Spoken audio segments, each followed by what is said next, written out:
Estás escuchando Carreras Científicas Alternativas, un programa dirigido a científicos e investigadores interesados en su desarrollo profesional más allá del mundo académico. Hola, soy Manolo Castellano, hoy es 23 de octubre de 2018 y estás escuchando el podcast número 4 de Carreras Científicas Alternativas, un programa donde en lugar de hablar de ciencia, hablamos de científicos. Hoy vamos a hablar en el programa de la edad, de cuánto de viejo o cuánto de joven tengo que ser para encontrar un trabajo fuera de la academia. Y como siempre, tendremos una entrevista de una persona que hizo esa transición desde el mundo académico. En este caso tenemos a José Ignacio Piruat, que es Medical Science Liaison en la empresa farmacéutica. Empezamos. Una de las preguntas más comunes que ocurren cuando una persona decide hacer una transición profesional fuera del mundo académico, o en general, en realidad es aplicable a cualquier transición profesional, es si somos ya demasiado viejos para hacer esa transición. Es una realidad que yo viví en carne propia cuando hice la transición desde el mundo académico a la consultoría, pero que revivo continuamente en los talleres y en los eventos en los que participo. No en vano es algo recurrente en los procesos de outsourcing, cuando una empresa cierra, ¿no? Y de repente aparecen muchas personas de una edad, bueno, un poco ya avanzada que tienen ese problema de empleabilidad. Hay profesionales, de hecho, que se dedican concretamente a ese nicho. Y nosotros, desde el mundo académico, con muy poquita edad, ya incluso empezamos a pensar que somos viejos, con una edad que sería una edad fantástica en muchos otros ambientes profesionales, ¿no? Pero la realidad es que nos sentimos muy viejunos, o sea, eso es verdad, es como nos sentimos. Yo recuerdo que lo sentí por primera vez, claramente, cuando volví de Estados Unidos en un viaje que hice en autobús, en el Alsina Graels, que ya ni existe, en un viaje a Sevilla, donde vi de repente que un grupo de adolescentes, yo qué sé, tendrían 16 años o así, estaban todos sentados, serían como un grupo de 8, y fue la primera vez en la que yo vi una interacción entre 8 personas que hablaban y todos estaban mirando la pantalla del móvil. Fue para mí bastante flipante porque nunca había visto eso. Pero claro, me di cuenta en ese momento que ellos no es que fueran raros, el viejuno era yo, que bueno, vivía una realidad que se había quedado un poco antigua. Esto de quedarse viejuno o de sentir que nos hemos quedado viejunos nos pasa también con el tema de las redes sociales. La gente de mi generación, bueno, pues ya estuvo en el límite de empezar a utilizar redes sociales en su juventud. Pero las personas que son más jóvenes es que ni se lo plantean, o sea, es parte de su vida diaria el utilizar redes sociales. Por eso, cuando doy un taller, en realidad no me importa para nada que la gente se coja el móvil y empiece a tuitear o busque otra cosa en internet o lo que sea, aunque sea en perjuicio de la atención, pero entiendo que es algo parte de su vida, ¿no? Y que no puedo evitarlo y que incluso puede ser positivo si utilizan los hashtags de Twitter, en fin, que puede ser interesante. Pero es que además las redes sociales te pueden ayudar un montón a la hora de aumentar tu empleabilidad o establecer una red de contactos que puedan ser interesantes para buscar un empleo en el futuro. Evidentemente, a la hora de buscar trabajo, siempre va a haber dos vertientes que puedes utilizar. Una es la más clásica del currículum y la otra es la del networking, ¿no? Y parte de ese networking se puede hacer a través de las redes sociales.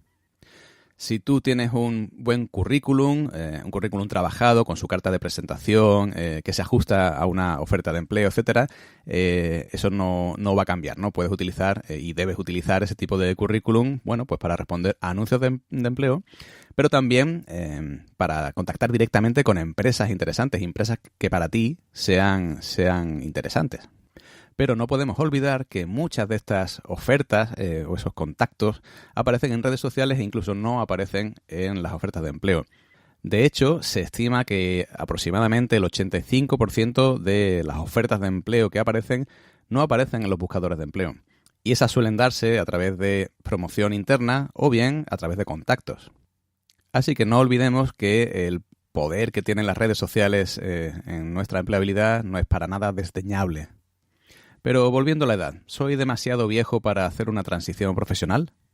El tema de la edad está ahí siempre en los procesos de selección, ¿no? De hecho, cuando hay un proceso de selección, tanto un cliente como un headhunter, como el propio candidato, tienen eso en mente, ¿no? Y sobre todo en ciertas culturas como la nuestra.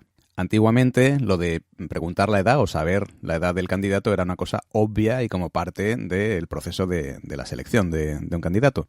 Sin embargo, últimamente no parece ni tan interesante ni tan apropiado. ¿Conocéis lo de la opción del currículum ciego? Bueno, pues es un sistema, es tan simple como utilizar un proceso de selección en el que en el currículum no aparecen ni la fecha de nacimiento, ni la foto, ni incluso a veces ni el nombre, para no discriminar o para evitar la discriminación de género, raza o edad. En países como Estados Unidos esto es súper corriente. En otros países, en muchos países, ¿no? Sobre todo aquí en Europa, no es para nada corriente. Sin embargo, muchos gobiernos y muchas empresas ya utilizan esto del currículum ciego. Muchos aseguran que da un poco igual, ¿no? Lo del currículum ciego, básicamente porque si tú te quieres enterar de algo como reclutador o como parte de recursos humanos de una empresa, al final te vas a enterar. Y si no lo tienes al principio en el currículum, posiblemente te enteres más adelante en el proceso de selección. O sea que en realidad lo que estás haciendo es retrasar esa posible discriminación que ocurra en un proceso de selección. Por ejemplo, si un reclutador quiere saber cuál es la edad de una persona, pues puede irse directamente a sus estudios y ver en qué año finalizó o comenzó un máster o un doctorado y más o menos se puede hacer una idea del rango de edad que tiene. Lo interesante de todo esto es que los sesgos operan muchas veces en ocasiones a nivel inconsciente. Es de lo que habla precisamente Javier Cuesta, director asociado de Michael Page International, en su último post en el blog. Y son estas cosas que en realidad son cambios de paradigmas, ¿no? Y que no pueden cambiar de la noche a la mañana. Habrá empresas y habrá gobiernos que utilicen este tipo de currículum o este tipo de procedimientos y otros no. Pero eso es igual que hablar de las carreras científicas alternativas. En muchos casos, se puede hablar de ese tipo de opciones en cursos de doctorado, en universidades o en centros de investigación, pero hay algunos centros de investigación y algunas universidades que, prefieren no hablar de ese tema.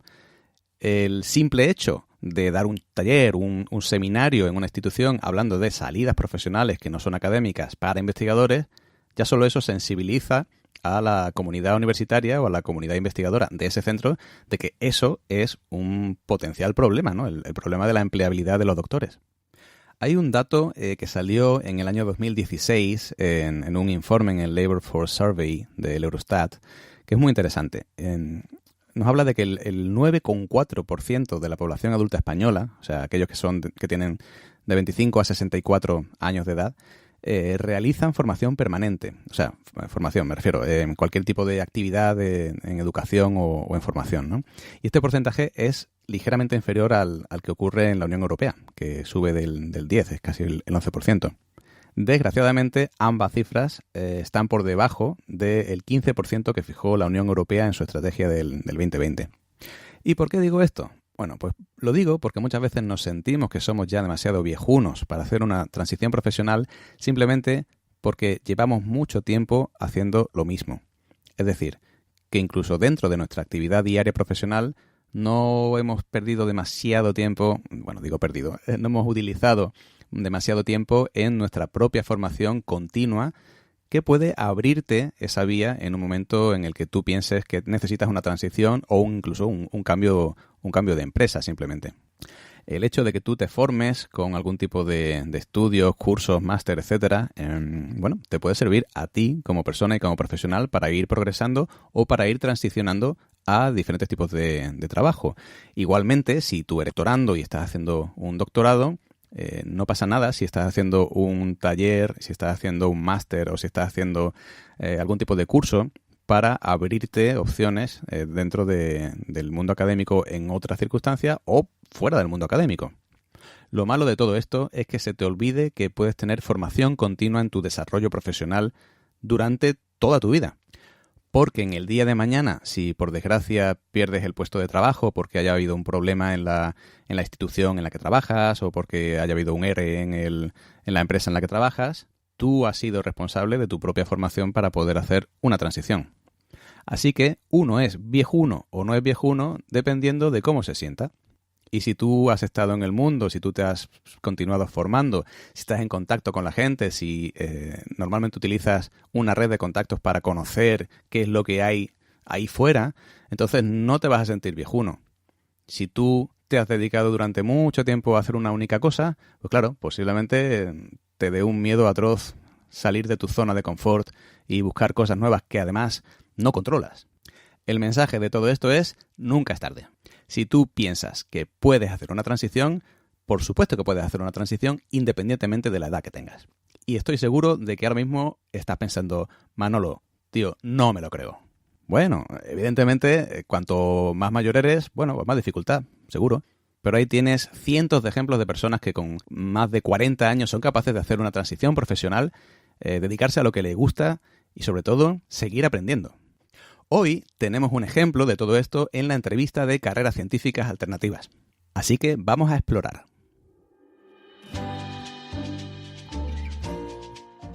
Para aquellos que utilicéis las redes sociales, no olvidéis que podéis seguirnos en LinkedIn, en Twitter, Facebook, YouTube y en Telegram.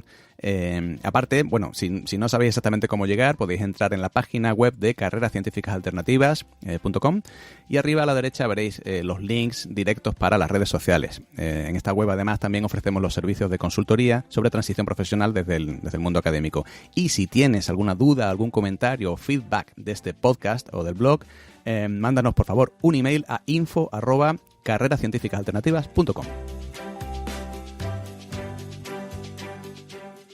En el episodio de hoy entrevistamos a José Ignacio Piruat, que es Medical Science Liaison, MSL, en una gran empresa farmacéutica. Bueno, él nos va a contar cómo él hizo la transición profesional desde el mundo académico, con una carrera bastante consolidada en el mundo biomédico, que comenzó con bastante más de 40 años. La figura de Medical Science Liaison, MSL, es posiblemente una de las más sexys que tenemos ahora mismo en el mundo laboral para científicos. Un MSL es una persona con una formación científica muy avanzada. En muchos casos son personas que tienen un PhD, un doctorado o incluso varios postdoctorados. Y tienen un papel muy importante dentro de las empresas o de las industrias farmacéuticas, biotecnológicas, de dispositivos médicos, incluso las CROs, ¿no? Las empresas de gestión de estudios clínicos. ¿Y por qué es tan interesante o tan motivante este tipo de profesión para las personas que vienen del mundo académico? Bueno, pues porque posiblemente sea una de las pocas opciones donde realmente conectas todo tu currículum de conocimiento científico e investigador con el mundo real directo más comercial. Aunque en sus inicios los MSLs venían de los departamentos de ventas de la industria, con el tiempo se ha ido cambiando eso, o se va cambiando eso en muchas empresas, sobre todo en las empresas que son más grandes. Y ya para ser MSL, en muchos casos, te piden una licenciatura en medicina, un doctorado o un máster específico. Bueno, pues os dejo con José Ignacio Piruat para que nos hable de su transición desde el mundo académico a Medical Science Liaison. José Ignacio, bienvenido al programa. Hola, muchas gracias. Oye, ¿nos puedes contar un poquito cómo fue tu primera introducción en el mundo de la investigación? ¿Cómo conociste el mundo de la ciencia? Bueno, yo la ciencia la conocí como la mayoría de los investigadores en investigación experimental mientras realizaba la carrera, la licenciatura, que hoy en día son grados, la licenciatura de biología en mi caso, y una vez cursando todos los cursos y las clases teóricas, así como las prácticas, pues me di cuenta, bueno, ya uno va con esa vocación, ¿no? Pero a través de las prácticas y cursos ya de posgrado y tal, pues me fui estableciendo contacto con la investigación experimental, en mi caso concreto con biología molecular de microorganismos, levaduras, y yo tenía muy claro ya en los últimos grados de la carrera que yo quería hacer la tesis doctoral, y así fue como enganché ya con la ciencia y con la ciencia experimental más concretamente. Tú hiciste la tesis en el Departamento de Genética en la Universidad de Sevilla. Correcto. De hecho, nos conocemos desde entonces. Oye, ¿qué echas de menos de aquella época de tesis? Bueno, de la época de tesis echo de menos pues todo lo que rodea a tener entre 23 y 28 años. Quiero decir, son unos años de juventud o digamos de etapa adulta joven en la que empiezas a aprender a combinar el trabajo duro con las ganas de diversión que uno tiene, ¿no? En esa época. Y lo curioso es que cuando te das cuenta que son compatibles, Sí. es decir, que no tienes que renunciar a la diversión moderada, ¿se entiende?, para llevar a cabo proyectos profesionales, y a la inversa, que no tienes que renunciar a una carrera ambiciosa para poder seguir siendo feliz con los amigos y con tu pareja y tal, pues eso es gratificante, y creo de hecho que constituye uno de los puntos de maduración personal, ¿no?, de las personas. Tú cuando terminaste la tesis, bueno, por cierto, no te he preguntado, ¿de qué trataba tu tesis? Bueno, la tesis, yo estudié procesos de metabolismo de los ácidos nucleicos en la levadura Saccharomyces cerevisiae, y fue muy interesante porque era un grupo que estudiaba inestabilidad del ADN, y yo en concreto pues abordé algunos conceptos, algunos problemas biológicos que por aquella época eran muy novedosos, ahora ya se tienen más asumidos, y es como procesos como la transcripción influyen a procesos como la replicación o la recombinación del ADN. Entonces, eran, como te digo, unos conceptos muy novedosos, muy moleculares, relativamente fáciles de abordar técnicamente en un organismo simple, como es la levadura, simple por unicelular, ¿no? Es una eucariota, no es una bacteria. Y la verdad es que fueron unos comienzos muy interesantes, porque era ciencia muy básica y muy experimental, que me sirvió después para evolucionar hacia otros derroteros que imagino que comentaremos ahora. Sí. Después, de hecho, estuviste un tiempo de postdoc, ¿no?, en el extranjero. Sí, ya de ahí quise complicar el organismo y pasarme a organismos multicelulares, concretamente a ratones, y me fui a Rotterdam, a la Universidad Erasmus de Rotterdam, y allí la idea era otra vez estudiar procesos moleculares, en concreto los defectos en la transcripción del ADN que implicaba su inestabilidad genética. Luego el tema conceptualmente era el mismo, pero esta vez en ratones. Claro, esto implicaba que ya la investigación, aunque seguía siendo básica, se iba orientando de alguna forma hacia problemas biomédicos, sí, hacia los procesos fundamentales que están detrás de algunas enfermedades, ¿no? Y es cuando te reconviertes en investigador biomédico, ¿verdad? Sí, ahí empieza mi andadura como investigador biomédico, en el sentido de que ya investigo un proceso molecular, pero ya estoy pensando en una serie de síndromes genéticos, ¿no?, como eran la tricodiestrofia, algunos síndromes de reparación de ADN, ¿no? Y en el 2001 vuelves a España, bueno, te incorporas un poco antes, pero trabajas ahora en un hospital, ¿no?, en el Virgen del Rocío, en este caso, en Sevilla. Sí, yo me vuelvo a un hospital, a un grupo de investigación básica experimental.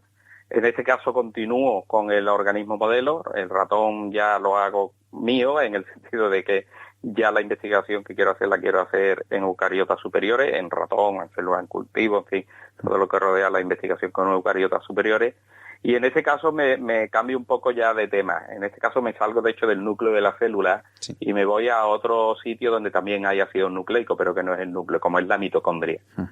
Vale, de todas formas, el proyecto que se me encarga cuando regreso a Sevilla es generar un ratón knockout, es un ratón mutante por técnicas de lesión génica dirigida, y se me encomienda un poco ese proyecto porque es lo que básicamente yo aprendí en Holanda, y de hecho tengo que decir que exitosamente, sí, es decir, al cabo de un año de haberme incorporado al grupo de Sevilla, obtenemos el primer ratón knockout que se hace íntegramente, es decir, todos los procesos de la técnica se realizan en Andalucía, ¿no?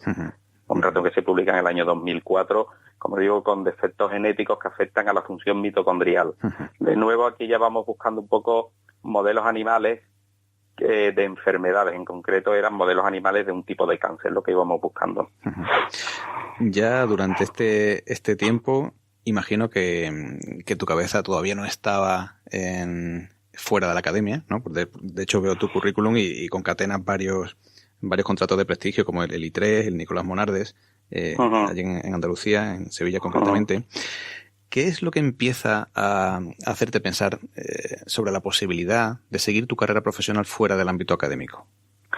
Bueno, siempre uno lo tiene ahí como una opción al principio de alternativa laboral, ¿no? Simplemente si esto no me va bien, porque no me va bien, a pesar de que me gusta, pues puedo buscar en la privada. Después, cuando voy un poco haciendo ese viraje de investigación más básica a investigación más translacional, biomédica más translacional, y voy teniendo ya más contacto con el entorno clínico, allí en el Hospital Virgen de Rocío, te das cuenta de que el desarrollo desde las fases preclínicas hasta las fases clínicas no solo implican a investigadores básicos, investigadores clínicos, sino que ahí la industria juega un papel. Sí. La industria juega un papel fundamental, ¿no? O sea, y ya empiezo a visualizar esa alternativa laboral como algo atractivo, no solo como un mal menor, por decirlo así, te quedas sin trabajo, echa el currículum en una industria, sino que creo que puede tener un interés intrínseco el ver el desarrollo de terapia, por decirlo ampliamente, pero desde la perspectiva de la industria, que al fin y al cabo es la que, en términos generales, hace el desarrollo clínico de los fármacos y las terapias, por supuesto en colaboración con el mundo clínico y científico, ¿no?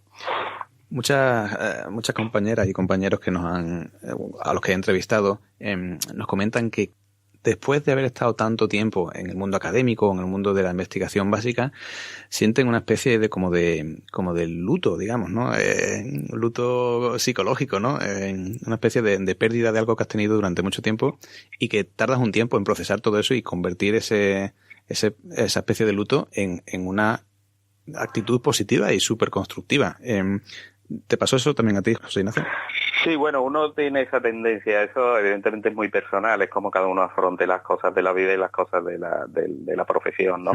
Ese sentimiento te invade a veces, pero en mi caso una cosa que tenía muy clara es que el hecho de, después de 23 años investigando, pasarme a la privada no invalida todo lo que he hecho. Quiero decir, ahí queda un legado que será más o menos importante o más o menos relevante, pero que queda, es decir, mis publicaciones, mis tesis dirigidas, incluso los propios modelos animales que uno ve que ha cedido a compañeros en términos de colaboración y tal, y uno ve que se desarrollan líneas de trabajo a partir de un trabajo previo que uno ha hecho, eso constituye parte del legado, y eso no se pierde porque te vayas a la privada, y no se invalida, es decir, oye, es falso, ahora como me he ido a la privada me retracto de todo lo que he hecho, no, eso queda ahí, y como yo lo visualizo está muy bien, quizá hubiera podido hacer más cosas dentro de la academia, pero ahora voy a hacer cosas fuera de la academia.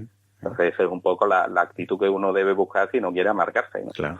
Oye, y háblanos de ese momento en el que pasaste de darle vueltas al tema al momento de la acción, en el que dijiste, venga, me lanzo, me quiero convertir en un Medical Scientist Liaison. Ahí, aunque fui proactivo en el sentido de que, realmente al comienzo no fui proactivo. A través de contactos personales me hablaron de la posibilidad de incorporarme a la industria, porque en concreto una persona amiga mía pues me comentaba que quedaba vacante una posición en la compañía. Yo le pregunté, siempre con uno tiene la reserva de que sea un puesto demasiado comercial y tal, pero bueno, hablándome el perfil de MSL es un perfil más científico, incluso tiene un componente académico importante, ¿no? Siempre orientado a la industria. Entonces, digamos, yo no me fui a páginas web de trabajo ni de oferta.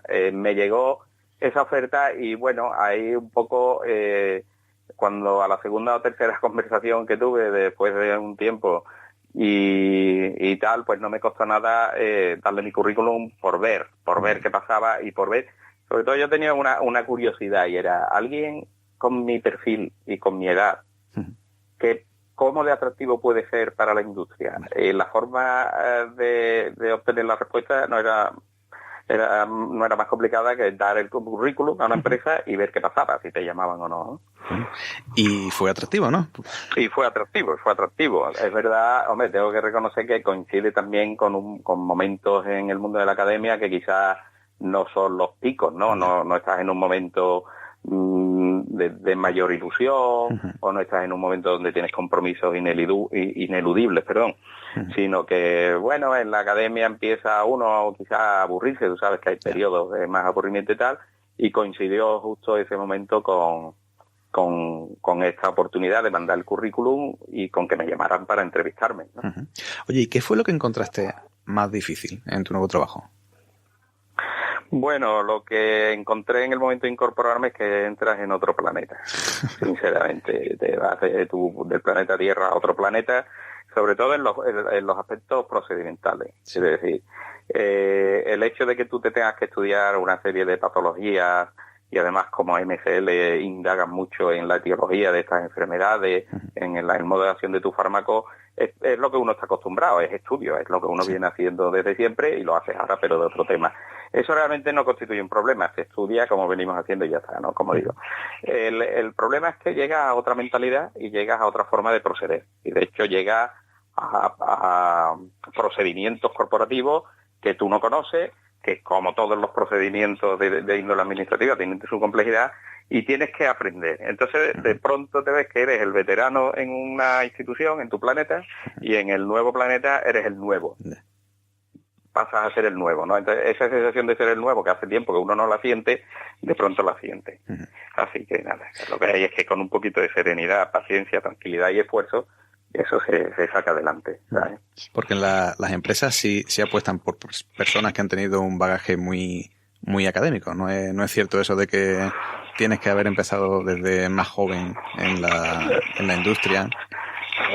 Bueno, yo creo que ahí se está produciendo un cambio de paradigma. Efectivamente, hasta hace nada la empresa apuesta por perfiles jóvenes, maleables, con trayectoria, en el sentido de que tienen más futuro porque son más jóvenes y tienen más años, y formarlos a su imagen y semejanza y con su criterio. Entonces yo creo que en los últimos años, y de hecho he leído cosas al respecto, cambia un poco el paradigma y la industria privada empieza a creer en lo que es la industria del conocimiento. Vale. Y empieza a creer en que gente con una formación previa más académica, con un conocimiento profundo de ciertos temas, puede aportarle un valor a la empresa y puede aportarle un valor que a medio plazo, incluso a corto plazo, se traduzca en beneficio económico, ¿no?, para la empresa. Entonces, eso afortunadamente está cambiando, como digo, y ahora el hecho de pasar de los 40 años no supone, como se está viendo, un hándicap para que tú te puedas digamos, enrolar en este tipo de aventuras en el mundo de lo privado, ¿no? Muy bien. José Ignacio, tú actualmente eres Medical Scientist de Liaison en una empresa multinacional. ¿Qué es un MSL? ¿Cuál es el día a día de un Medical Scientist Liaison? Bueno, básicamente la labor de los MSLs es, digamos, proporcionar al profesional sanitario una visión profunda, científica y biológica de las enfermedades que están tratando y sobre todo del fármaco que se está comercializando. Eso, entre otras cosas, también da apoyo a la hora de proponer proyectos, a la hora de analizar resultados y tal. En fin, hay muchas labores. Lo que sí es un punto importante y es lo definitorio de la figura del MSL es que es una figura que no debe ser promocional. Es una figura que debe ver las cosas con objetividad. Es una figura que nuestro trabajo nunca debe dar la impresión de que estamos hablando bien de nuestro producto y mal de la competencia con fines puramente comerciales. Uno hablará bien o mal en función de la realidad objetiva, de las cualidades de los productos y de forma científica, rigurosa, no sesgada en ningún momento y, por supuesto, nunca buscando la proactividad comercial que corresponde a otros estamentos de las compañías, ¿no? ¿Y cómo se consigue que la figura de MSL interactúe de una manera diferente con el personal clínico? Bueno, pues eso es un proceso que lleva tiempo, porque al final tienes que generar esa interacción con los profesionales sanitarios y al final, pues como digo, con honestidad, trabajo y de forma rigurosa, científicamente rigurosa, tienes que generarte esa solvencia y esa credibilidad como personal científico de la empresa. Y es a base pues de rigor y haciendo bien el trabajo. ¿De qué te ha servido tu experiencia como investigador, puramente como investigador, para ser lo que eres hoy a nivel profesional? Pues fundamentalmente, tiene dos dimensiones, ¿no? Esta cuestión, por un lado, lo que me ha servido es conocimiento, sin duda. O sea, el conocimiento adquirido en todos estos años de investigación es un conocimiento útil. No es algo que te pilla tangencialmente, ¿no? Hay cosas que uno sabe que es conocimiento específico y conocimiento definido, no una cultura científica general. Sí. Hablo de conocimiento específico que luego, cuando te pones a abordar los temas de mi trabajo ahora mismo, pues me han servido, eso sin duda. Y después, sí, en términos más generales, la formación personal que te da la investigación experimental y sobre todo a la hora de abordar problemas, plantearlos, buscar alternativas, estimar probabilidades de éxito. Eso, que es el día a día en investigación experimental, después evidentemente lo aplica a otras tareas como son las de un MSL, ¿no? De hecho, son cosas que uno termina aplicando hasta en las cosas cotidianas de su vida personal, ¿no? Sí. Oye, ¿y hay demanda? ¿Es un campo profesional en expansión? Está en expansión, sin duda. Está en expansión porque este tipo de figuras profesionales lo necesitan las empresas. Necesitan darle ese rigor científico a su actividad comercial. Y además esto va aparejado al desarrollo que hay en muchos ámbitos de la medicina, de muchísimas terapias, de muchos tipos de terapias. Quiero decir, ahora la terapia celular, la medicina personalizada son conceptos de la última década y eso va a requerir de profesionales con un background científico importante. ¿Y necesitas en algún momento algún tipo de formación o incluso formación reglada para hacer esa transición desde el mundo académico? Sí, pero la empiezas a hacer desde que entras en la empresa. Vale. O sea, la empresa se encarga de que tú estés sometido a un proceso educacional constante. Muy bien. José Ignacio, ¿qué habilidades nuevas has aprendido o incluso estás aprendiendo fuera de la academia? Yo diría que estoy aprendiendo, ¿no? Pues las habilidades, evidentemente, es sobre todo interaccionar con profesionales de otro ámbito. Quiero decir, uno como científico termina interaccionando al final con otro científico. Sí. También tiene que tratar con la administración y tiene que tratar con proveedores de la empresa que te venden equipamiento, pero realmente como objeto de trabajo, tu interacción prácticamente se circunscribe a otros investigadores, que no digo que no sean, por ejemplo, médicos o que sean o que tengan otra titulación, pero tú interaccionas en términos de investigación. Aquí aprendes a interaccionar con médicos desde el punto de vista clínico, con compañeros de la empresa que no son investigadores. Ten en cuenta que las empresas tienen departamentos de ventas, de marketing, unidades de negocio, etcétera. Entonces aprendes a interaccionar también con este tipo de gente. Entonces, esas son habilidades que terminas desarrollando, que se supone que tienes que terminar desarrollando en la empresa. ¿Y qué características personales te pueden ayudar para disfrutar tu trabajo como MSL?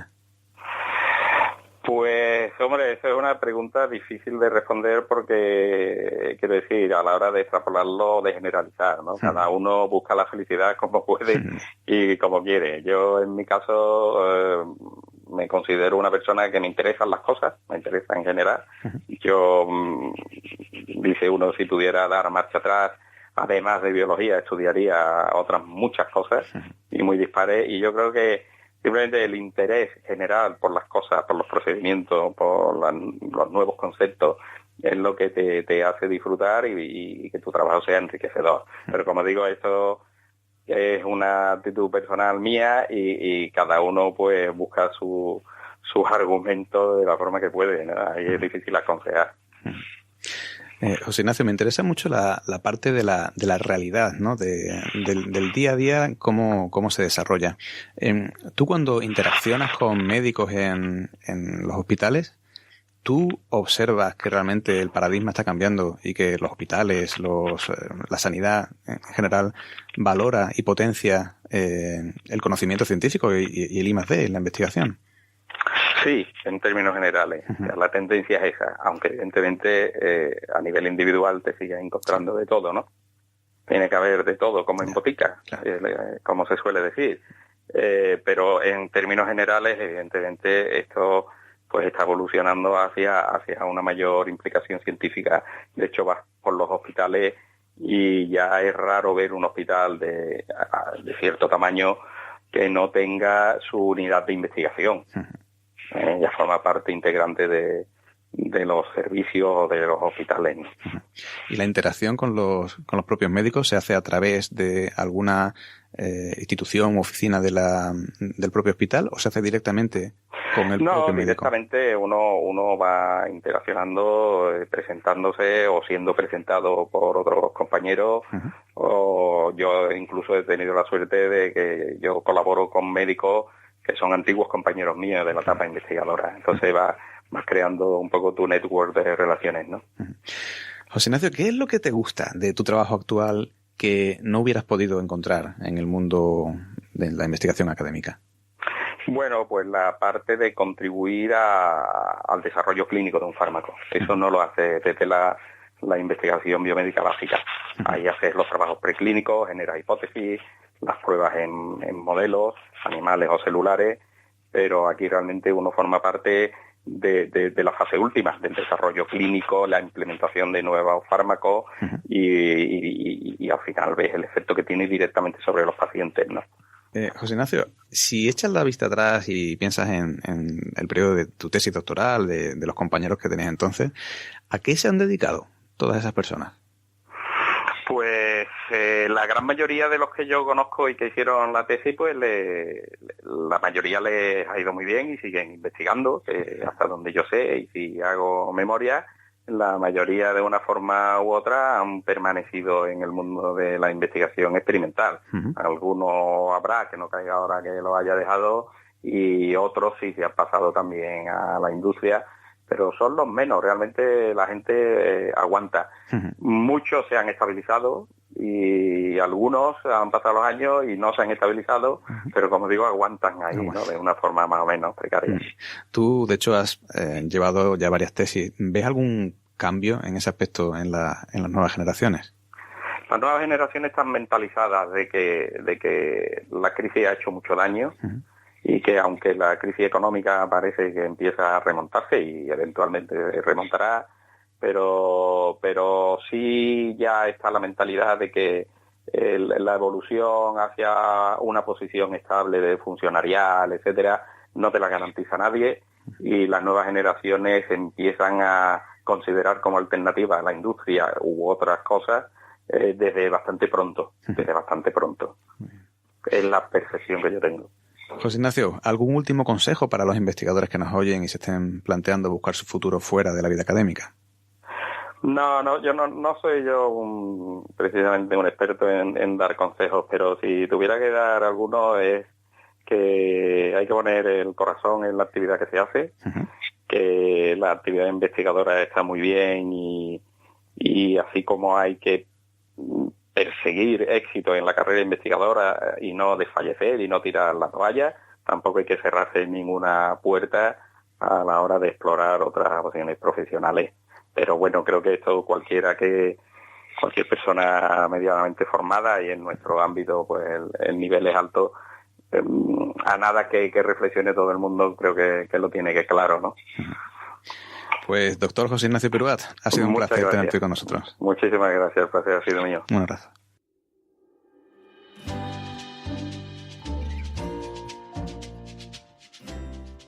Bueno, esto ha sido todo por hoy. Recuerda que puedes seguir el podcast en iVoox, en Spotify, iTunes o cualquiera de tus reproductores de podcast favoritos. No te olvides además de que si te gusta más leer que escuchar, tienes nuestro blog en la página web de carrerascientificasalternativas.com, donde además ofrecemos los servicios de consultoría sobre transición profesional desde el mundo académico. Y por supuesto, ahí tenéis las redes sociales para interaccionar con nosotros y para conocer más sobre carreras científicas alternativas. LinkedIn, Twitter, Facebook, YouTube, Telegram. Y si quieres contactar con nosotros, también nos pueden mandar un email a info@carrerascientificasalternativas.com. Recuerda que nos encanta recibir feedback y saber cómo mejorar tanto el blog como el podcast, como toda la actividad que tenemos en las redes sociales. Mil gracias por estar ahí y darle fuerza a este movimiento ALTAC de científicos e investigadores interesados en carreras científicas alternativas. Y tú te preguntas, ¿alternativas a qué? Bueno, pues alternativas a la academia y sobre todo a lo que tengas en la cabeza. Has escuchado Carreras Científicas Alternativas, un programa presentado por Manolo Castellano y dirigido a científicos e investigadores interesados en nuevas opciones profesionales.